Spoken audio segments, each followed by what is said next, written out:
तर रामराम मंडळी, बिग बॉसच्या घरामध्ये चालली आहेत भातावरून भांडणं. नेमका प्रसंग काय घडला हे आपण जाणून घेऊया.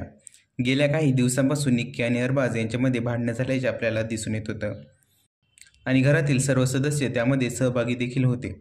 आता टीम बीचा भात खाल्ल्यामुळे घरामध्ये चर्चा रंगली आहे.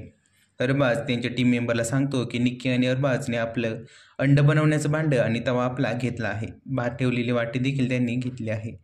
वैभव अरबाजला विचारतो हे सगळं त्यांनी कुठून घेतलं आहे. त्यावर अरबाज म्हणतो हे सर्व त्यांनी फ्रीजमधून घेतलं आहे.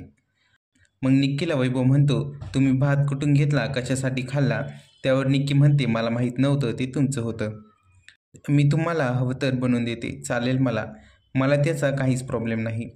आता मला माहीत नव्हतं की भात तुमचा आहे म्हणून मी तुला आमच्यातलं बनवून देते. हवाई का आता जेव्हा हवा असेल तेव्हा मला सांग, मी देईल बनवून आमच्यातला. जेवण बनवायला मला काहीच प्रॉब्लेम नाही. आमच्या काही जेव्हा येत नाही